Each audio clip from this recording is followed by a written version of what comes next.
சாய்ராம். அன்பு குழந்தையே, இதை கேள். உன்னுடைய பக்திக்கு மெச்சி உனக்கு சிலவற்றை அளிப்பதாக நான் சில வெகுமதிகளை தருகிறேன். முதலில் தருகிற வெகுமதி என்னவெனில் பயம், பதற்றம், மனச்சோர்வு போன்றவை. அப்பா, நீங்கள் மிகவும் குறும்புக்காரர். தனது குழந்தைக்கு நல்லதை தருவதற்கு முன்பாக இப்படிப்பட்ட பிரச்சனைகளை யாராவது தருவார்களா என்று நினைக்கலாம். உனக்கு மட்டுமல்ல, எல்லோருக்கும் இதைத்தான் தருகிறேன். யாருமே இதை புரிந்து கொள்வதில்லை. இவையெல்லாம் எதற்காக தரப்படுகிறது தெரியுமா? உனது மனதை நீ ஏற்கப் போகிற சூழ்நிலைக்கு ஏற்ப பக்குவப்படுத்தி கொள்ளவும் எதிர்கொள்ளவும் உனது உடலையும் மனதையும் தயார்படுத்தவும் தரப்படுகின்றன. பலர் இதை சரியாக தெரிந்து கொள்ளாமல் நடுங்கி போய் மூலையில் தனித்து உட்கார்ந்து கொள்வார்கள். எப்படி சமாளிப்பது பாபா? என்னிடம் பொறுப்புகளை கொடுத்து விட்டாய், நான் தேராவிட்டால் என்ன ஆவது என்று புலம்புவார்கள். இதற்கெல்லாம் பயந்தால் வாழ்க்கையை வாழ முடியுமா? அனைத்தையும் எதிர்கொள்ள உன்னை தயார்படுத்திக் கொள்வதுதான் சரியான வழி என்பதை உனக்கு கற்றுத்தரவே அந்த நேரத்தில் படபடப்பு போன்றவற்றை தருகிறேன். இது படிப்படியாக அடங்கிவிடும். நீ இயல்பு நிலையை அடைந்து விடுவாய். மனதில் வைராக்கியத்தை வளர்த்துக்கொள். உன்னுடைய இந்த அப்பாவை கூடவே வைத்துக் கொண்டும் நினைத்து கொண்டும் நட. இதையெல்லாம் கடக்கத்தானே உன்னை நான் இங்கே கொண்டு வந்து நிறுத்தியுள்ளேன். எழுந்து போராட கற்றுக்கொள். விதைத்தவுடன் அறுவடைக்கு செல்வது எப்படி மடத்தனமோ அப்படித்தான் நீ வேண்டியது உடனடியாக பலிக்க வேண்டுமென நினைப்பது. உனது வேண்டுதல் கேட்கப்பட்டு அதற்கான வழிகள் உருவாகி கொண்டிருக்கின்றன. ஏற்ற காலத்தில் எல்லாமே சுலபமாக சுமூகமாக முடியும் என்பதை என்னிடம் வேண்டிய உடனேயே தெரிந்து கொள்ள வேண்டும். நானே கர்த்தா என்ற எண்ணத்தை ஒதுக்கிவிட்டு அதற்கு சாயிதான் கர்த்தா என்பதை புரிந்து கொண்டு என்னிடம் அனைத்தையும் ஒப்படைத்தால் நான் பார்த்துக் கொள்வேன்.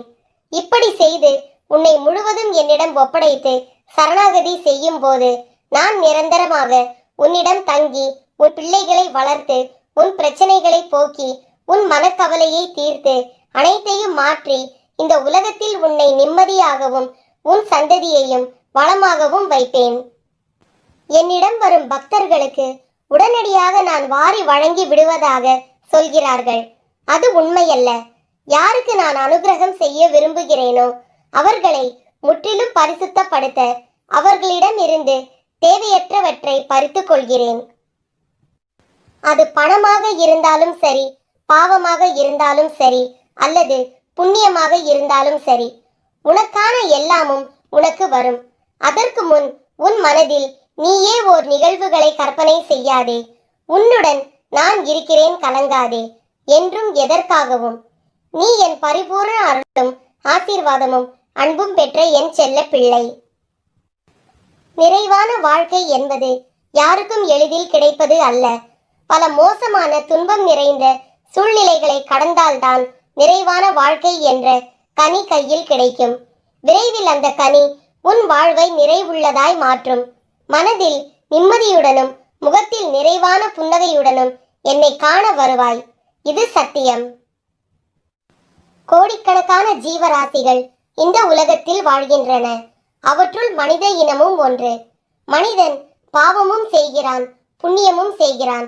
பாவ புண்ணியத்துக்கு தக்கபடி அடுத்தடுத்து பிறவி அனுபவங்கள் வந்து வாய்க்கின்றன.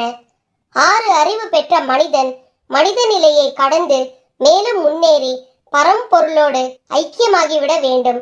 அதற்கு தக்கபடி தெய்வ குணங்களை வளர்த்து கொள்ள வேண்டும். ஆன்ம விடுதலைக்கு தெய்வ நிலையை அடைய வேண்டும்.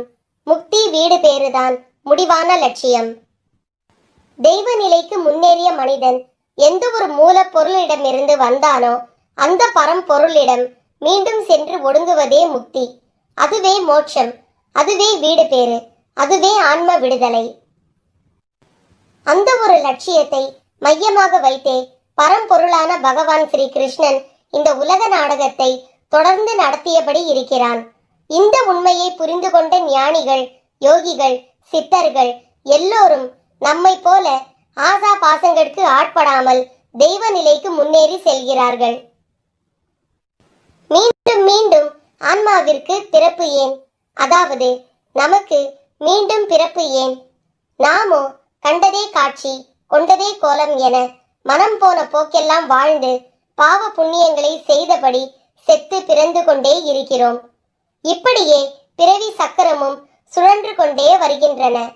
பாவ புண்ணியத்துக்கு தக்கபடி உலக அனுபவங்கள் பக்குவம் பெற்று முன்னேறுவதற்காக பூமியில் பிறவி எடுக்கிறோம்.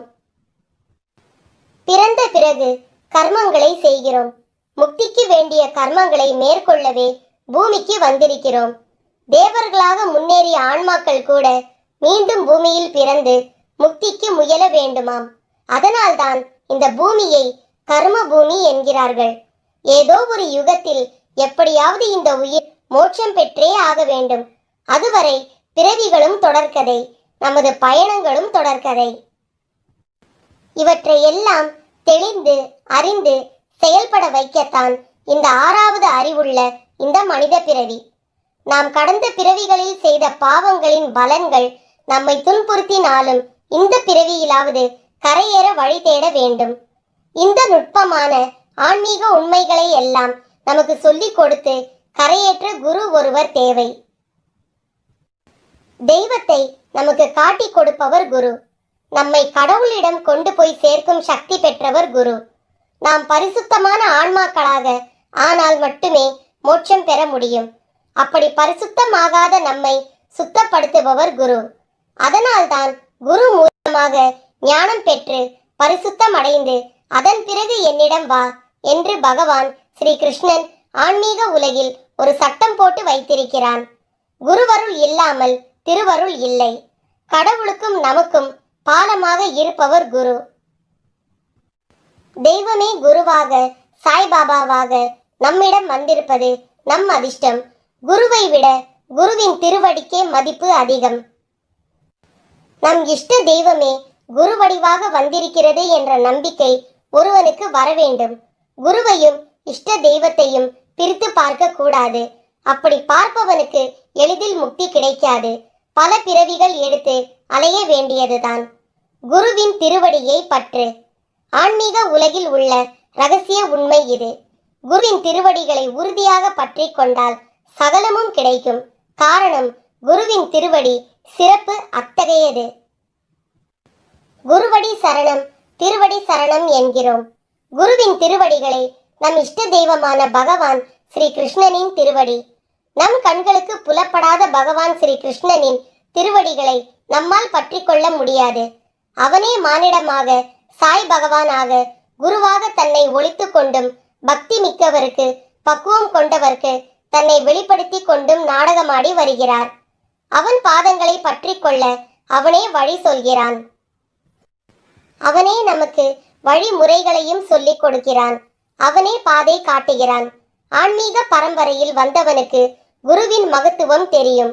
அவனது எல்லையில்லாத கருணையை தெரிந்தும் தெரியாமலும் புரிந்தும் புரியாமலும் அகம்பாவம் கொண்டு வாழ்ந்தால் அவதிப்பட போகிறவர்கள் நாம் தான். ஆதிசங்கரர் அம்மாவின் திருவடிகளை சௌந்தரிய லகரியில் புகழ்ந்து போற்றுகிறார். அம்மா, உன் திருவடிகள் போன்ற பக்தர்களை காக்கின்றன, பயத்தை அகற்றுகின்றன. உன்னை தவிர வேறு யார் எங்களை காக்க முடியும்? கேட்பதற்கு அதிகமாகவே வரம் அருளும் தாய் அல்லவா நீ? உன் திருவடியை வணங்குகின்றோம். எம்மை காத்து ஆரோக்கியமாக வாழ ஆசிர்வதிப்பாயாக என்று வேண்டுகிறார்.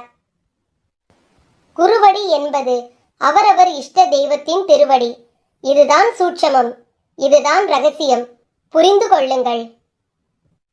குருவின் பாத பூஜை தீர்த்தம். குருவின் பாத பூஜை தீர்த்தத்தை பருகி மீதியை தலையில் தெளித்து கொள்ள வேண்டும். அஞ்ஞானத்தை வேருடன் களைவதும் பிறவியையும் காமத்தையும் போக்குவதுமாகிய குருவின் பாத தீர்த்தத்தை ஞானம் பெற வேண்டியும் வைராகியம் வர வேண்டியும் ஒருவன் பருக வேண்டும் என்றெல்லாம் குரு கீதை சொல்கின்றது. குருவின் திருவடி பரம்பொருளின் திருவடி. ஆகையால் குருவின் திருவடி தரிசனம் பாவ விமோச்சனம். ஜெய் சாய்ராம்.